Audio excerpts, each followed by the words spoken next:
இன்னைக்கு என்னம்மா டிஃபனு நம்ம வீட்டில்? தோசை கார சட்னி. கார சட்னி ரெசிபி சொல்கிறதுக்கு முன்னாடி இந்த கிச்சன் மினி மிக்சியை பற்றி சொல்லலான்ட்டு இருக்கிறேங்க. இது வந்து எந்த ஒரு ப்ரமோஷனும் இல்லைங்க, ப்ரமோஷன்லாம் கிடையாது. இது வந்து ஆக்சுவலி நான் வந்து காசு கொடுத்து வாங்கினேங்க.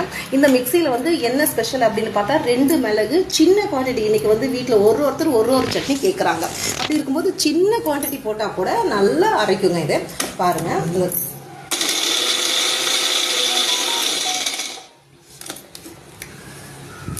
இவ்வளோதான் பாருங்க, நல்லா அரைச்சிருச்சு பாருங்க. இதோட சட்னி கன்சிஸ்டன்ஸ் நல்லா கரெக்டாக, இந்த சட்னி பக்குவத்துக்கு கரெக்டாக இருக்குங்க. இது வந்து ரொம்பவும் அரைக்காது. ரொம்ப நம்ம மிக்சியில் அரைச்சோனாலும் ஒரு பல்ஸ் அதிகமாக விட்டுட்டா கூட ஒரு மாதிரி வளவலன்னு தேங்காய் சட்னிலாம் போயிட்டு நம்மளால சாப்பிடவே முடியாது. ஆனால் இந்த மிக்சியில் போடும்போது கரெக்டாக அந்த தேங்காய் சட்னி மாதிரியே வருங்க. கார சட்னி மாதிரி வருங்க. பவுடர் மாதிரி வருங்க. 2 மிளகு போட்டால் கூட இது பவுடர் பண்ணி கொடுத்துருங்க. இன்னொரு தடவையும் சொல்கிறேன், இது வந்து ப்ரொமோஷன் வீடியோலாம் கிடையாது. தேவைப்பட்டவங்க லிங்க்ல வந்து கமெண்ட் பண்ணுங்க, உங்களுக்கு நான் இதோட லிங்க் அனுப்புறேன். இது நான் காசு கொடுத்து தான் வாங்கினேன். ஓகேங்களா?